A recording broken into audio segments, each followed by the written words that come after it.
you're too kind. Let's face it, you're every kind. Well, what an evening we've had. 3 extraordinarily different comedies, and we have got 3 extraordinary judges to take us through them. We have got Marcella, who has been really very involved in a number of really quite serious academic studies of theatre, and it's wonderful that our judges have given up so much time for this. Antonio, who is an alumnus of EYT, and also Felix, who is an alumnus of EYT, and also went to my university, so he's a thoroughly good thing. So we're going to hear the judgments on the 3 plays we've seen tonight, and then we will segue straight into the awards ceremony.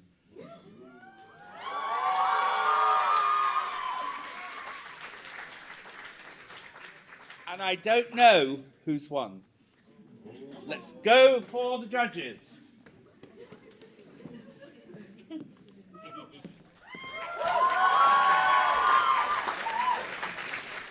Well, thank you, everybody, and what a warm welcome. But thank you for such a wonderful evening full of fantastic performances. We have had enormous fun tonight, which is always a great thing for a judge to be able to say. It's my job to say something about the first play we saw this evening, The Marxist in Heaven. And in a sense, I think this was a gift of a play. Any play that dissolves into 80s dance moves every few minutes is always going to be good, right? Particularly, not that I'm making any assumptions, but the age of your parents in this room, tends to mean that they knew the songs perhaps better than you did. So, this was a gift to us as an audience. We thoroughly enjoyed it. I think part of the reason we enjoyed it was because you enjoyed it. I think what we saw in The Marxist in Heaven was an example of what happens when people enjoy themselves on a stage, when people don't spend all of their time feeling awkward and self-conscious about what they're doing, when people don't constantly shuffle with their feet like this on the stage. Everybody knows that that's a thing judges hate to watch. If you don't know it, please take it from this weekend not to do this. There was so much about this that was really fantastic. It was not just a fantastic romp of 80s music. There was also some really beautiful characterization going on here. I want to give a really special shout out to Tom's Bob.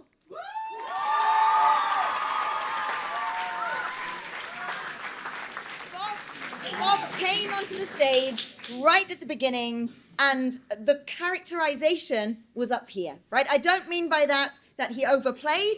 I mean that he knew exactly what this character was, what it had to do, how it had to get us on side, and the way that it also had to sort of, a bit like a sort of Puck figure in A Midsummer Night's Dream, right? It had to sort of make us understand the logic of the play. Well, I say logic. So sometimes there wasn't all that much logic in this story, but it was Bob's job to make us understand the logic that there was. But this play was actually full of really fantastic characterization. There was a lot of character acting that went on here. Darren's Hofniel, for instance, was a really stunning piece of character acting, as was Leonie's Nanel. These are great.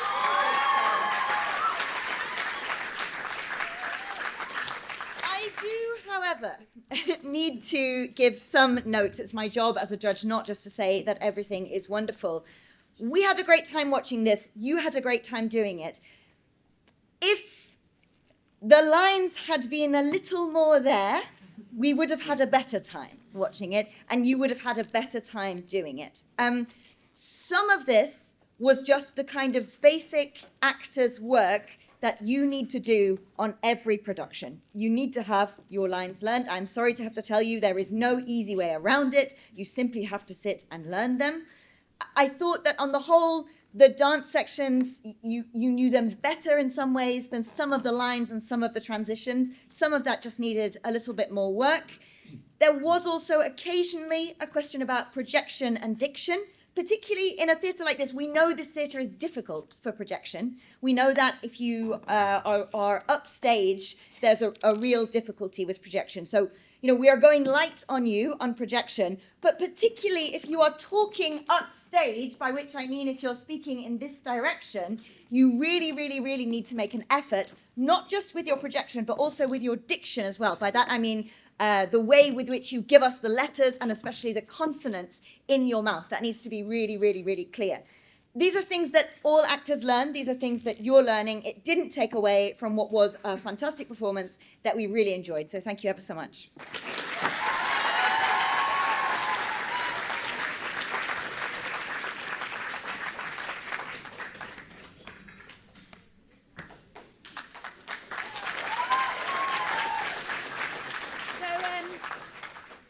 talk about the changing room, which I have to start by saying that they were all winners tonight for getting up on the stage and doing that under the circumstances that were given to them, with one of the cast members falling ill today. That is going to jangle you, that is going to throw you off kilter. And I think in terms of an example of the show must go on and the grit and determination that comes with theatre, they deserve a massive round of applause for yesterday.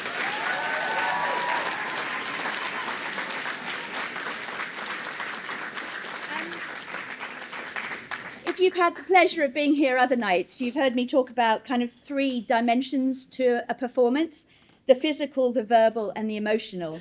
I think we saw tonight from this group one of the best physical performances we saw of the weekend. Their use of the stage, the pictures that they made, sometimes they didn't quite work. The roller coaster was a little out of sync, but I think just the commitment that they had to making nice pictures on this stage was really great. I loved the swimming role. The first one was better than the second one, but it was a lovely idea, and you really sort of went for it, which was great. Verbal, I think, again, we struggle with the diction and the projection, and this is a difficult theatre, but these are key skills that you really need to work on. And sometimes that's voice projection, it's volume, and sometimes it's speed, and sometimes it's finding the colour in the speech that you're making and not doing everything all at one level. So that's something for all of the actors to think about. But the third element is the emotional one. And I think we've had a weekend of very political plays. We've had lots set in very historical contexts where perhaps it was a little bit difficult to put you in the position of the characters.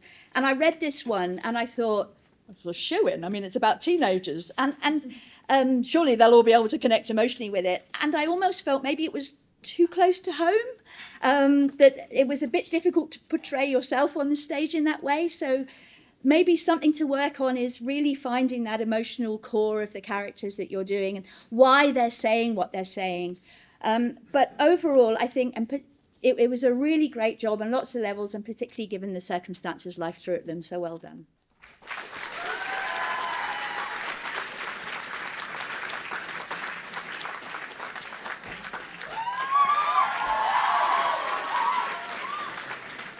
We were brought home by Paradise, a high-energy black comedy which illustrated the eternal arm wrestle between left and right, played out on a desert island, and everybody dies.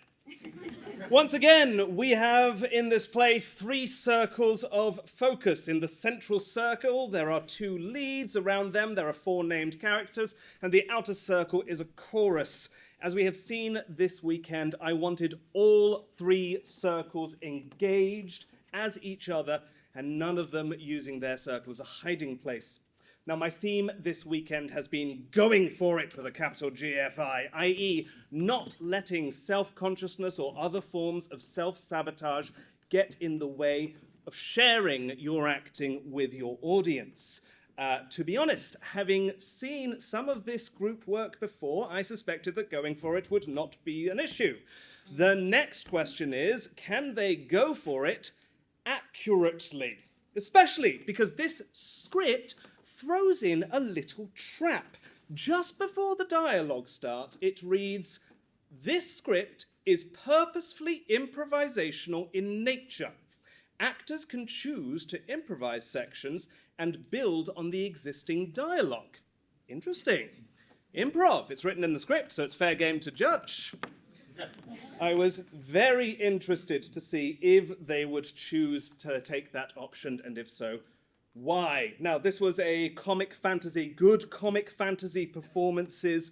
Go for it with every fibre of their being. Think Margot Robbie and Barbie, think Jim Carrey putting on the mask, but to earn those weird physical performances, they always remember the world that they are in and how it affects them. In acting, this is what we call the given circumstances, and for me, the key to the play Paradise is knowing your given circumstances. Do not let the subject of the dialogue distract you from your plight. These are not just people fighting on a desert island. These are hungry people fighting on a desert island. These are lost people fighting on a desert island. They are scared, sad, deliriously thirsty people who are in need of medical attention fighting on a desert island. When Sarah says, "I'm thirsty," imagine what it is for the first time in your life not to know where your next drink is coming from. What's racing through your mind? Remember, thought, then line. And the more you let yourself be affected by your given circumstances, rather than playing what you think they look like, the easier you will find it to believe that Caesar and Vlad are your saviors, and the more affecting it will be for us to see you arguing over work ethic versus state security when all you have is coconuts. So, 3 circles, improv, given circumstances. How did they do?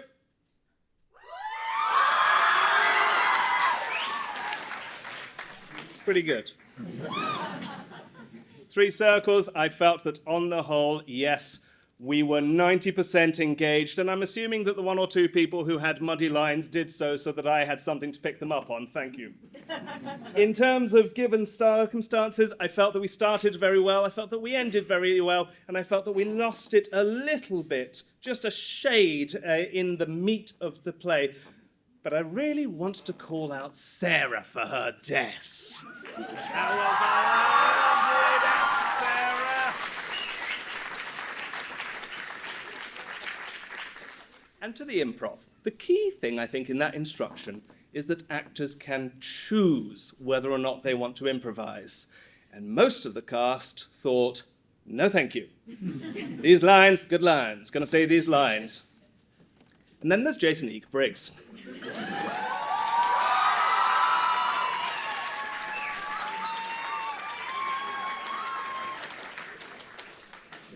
Who effectively used his relationship to intelligently ad-lib throughout the play and get a laugh with everything he did. Very well done, Jason. Well done, Paradise. You got it, you enjoyed it, and you shared it. Thank you.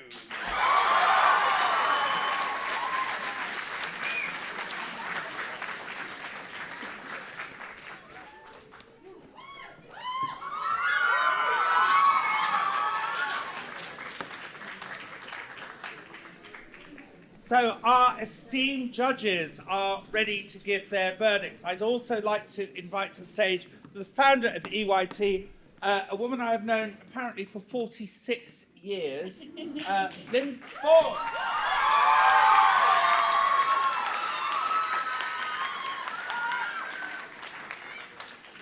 In an earlier incarnation of English theatre in Brussels, I came to know Paul and Diane Gray, who were wonderful, amazing people, and I particularly enjoyed stage managing a couple of shows that they were in, and I learnt so much from them of love of theatre. And it's always nice when you find someone else who's nutty about the theatre as we are. I'm delighted that Paul and Diane aren't with us anymore, but there are 2 members of their family who are here tonight, and I'd love to invite them to the stage now.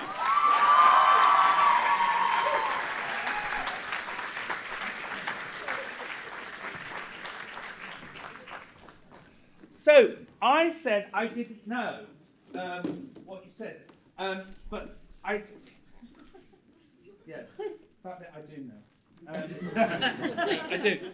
Last year we decided to introduce a new award because I'm backstage, and as I said at the beginning, you learn a lot from a festival. You learn a lot from theatre in general, and one of the things that you learn, and whatever you go on to do, will stand you in good stead, is theatre discipline.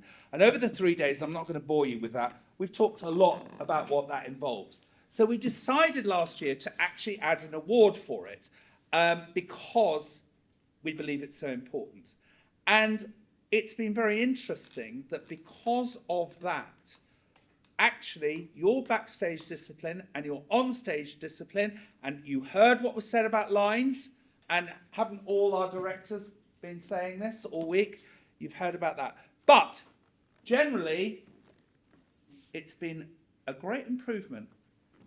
So I'm delighted to present the first award tonight. I don't know who's going to collect this. The cats? The car. Oh God, all of them. Yeah. All right. Okay. If you're here, so They've all earned it. best, yeah, indeed, best stage discipline this year goes to the cast of The Wardrobe.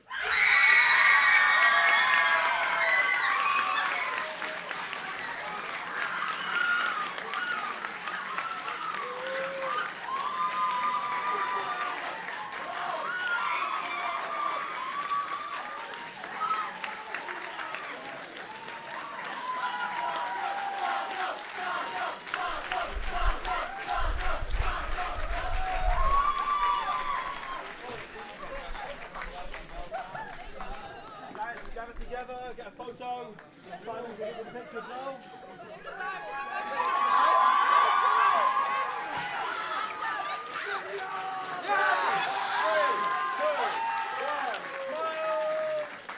Got it.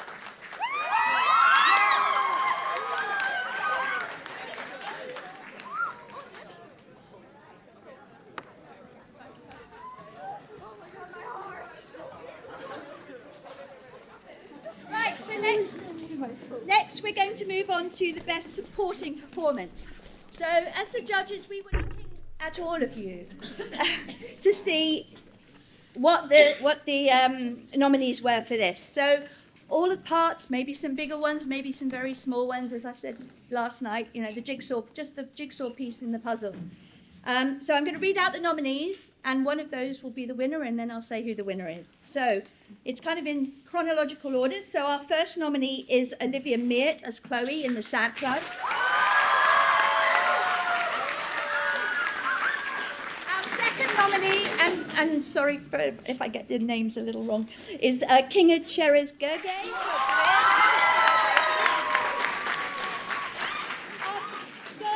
Nominee is Clayton Nidahuza in The It.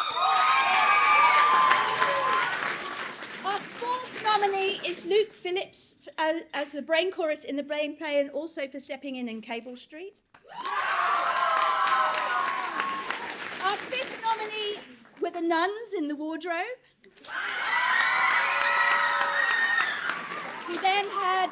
We then nominated Jan Lopez and Lewis Clark.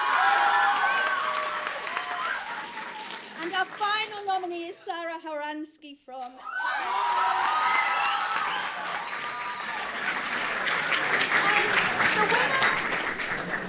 The winner of the Best Supporting Actor at this year's EYT Festival is Luke Phillips.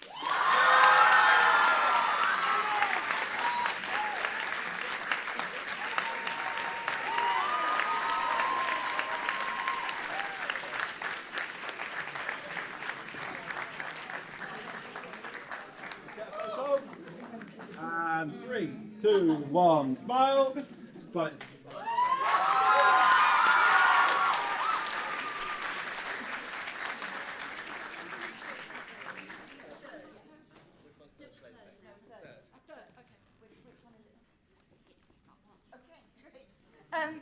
Okay, it's my enormous pleasure to announce the third place. So we'll announce them essentially in reverse order. And the third place, so this is the play with the third highest score across the festival judges' assessments, all three of us. And the play that has come in third place this weekend is Cable Street.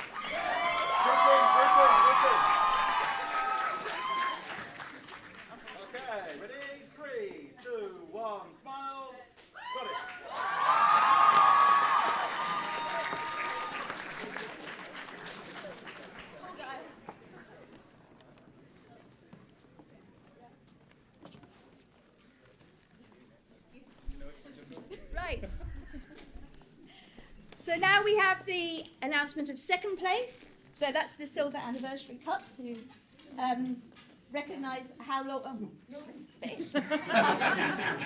Recognise quite how long this team have been at this and quite how many years of people have passed through these sessions.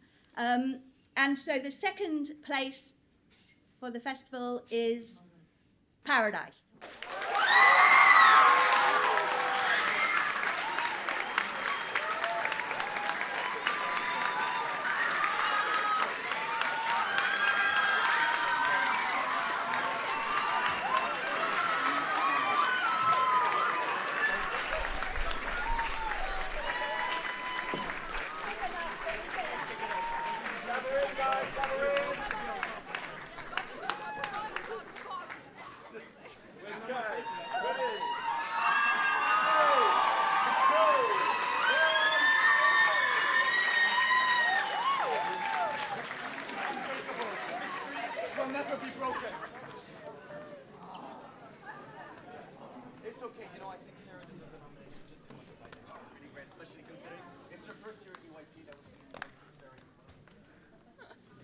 So this is a biggie, right?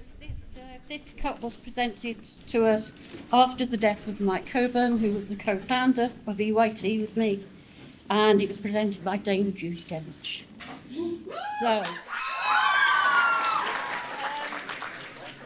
it's given for the best performance of the festival, and they can keep it in their bedroom for a year, but then it has to come back. Okay. Mike was such a stalwart and such a wonderful person with these children, and he gave me the strength to actually do it with him for 10 years and then to carry on. So, I don't know who's won, but I haven't feel it. Nominees are from the Sad Club, Juno Echenovichen. From the It, Una Duncan. From the Wardrobe, Bianca Forsman. From Cable Street, Ruby May. Also from Cable Street, Isaiah Bengoa Castro. From Marxist in Heaven, it's Tom Corritor. From Paradise, it's Jason E. Grigg. And also from Paradise, it's Maël Oriane.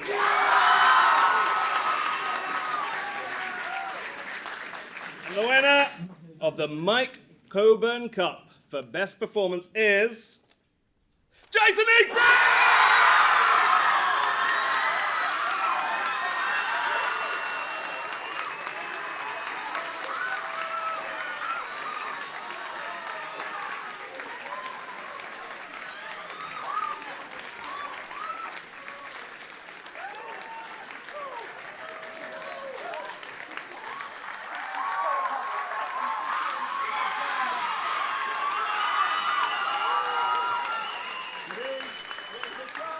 And 3, 2, 1.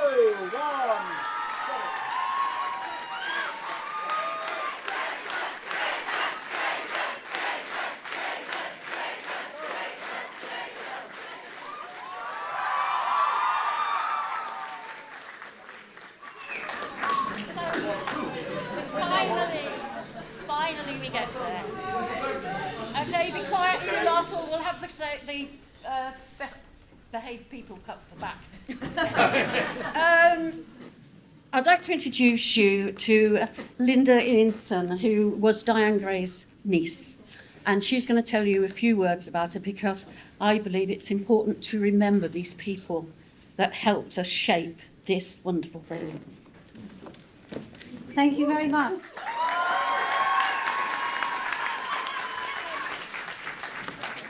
I know that you've all been up on this stage already, but my goodness me, if you could feel what I feel that's coming from of you out there, the energy is palpable. And that's one thing that I want to say to you, first of all, is that my aunt was full of energy, internal energy, external energy, and it was energy that put something special out there. And for every single one of you that I have seen actually perform over the last sort of few hours, I want to say to you, thank you so much, because that is powerful to give to an audience.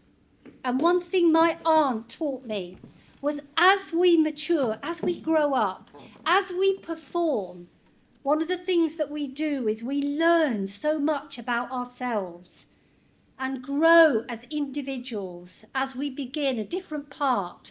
Maybe we do the scenery, perhaps we learn to sing, maybe we actually do the wigs and the makeup. Whatever you do, get that opportunity, explore, push yourselves, perform in your strength zones, but take yourself out of your comfort zones. And this evening, I am so privileged and delighted to be able to witness so much of that in reality. And I can't wait to actually present the prize to the actual team, because it is a team effort, that have so deservedly won this award this evening. Be proud of yourselves. Each of you are special, and you bring together something wonderful when you give back to your audience on stage. Well done to all of you.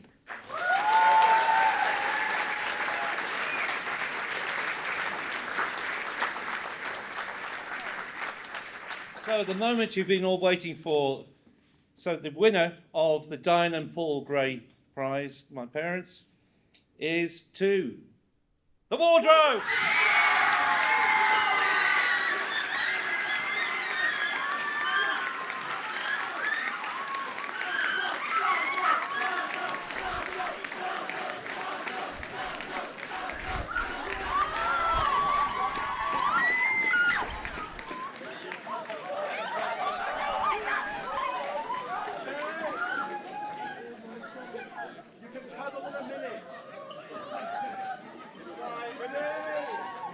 And 3, 2, 1. Well done.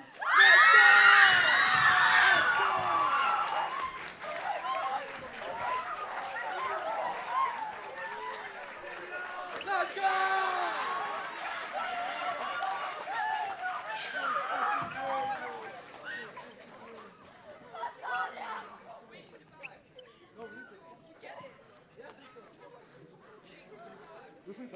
Well, there you have it.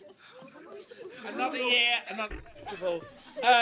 Thank you very much for all you've done to support your young people. You can see how much it means to them. Thank you to our judges. Thank you to the directors, stage management.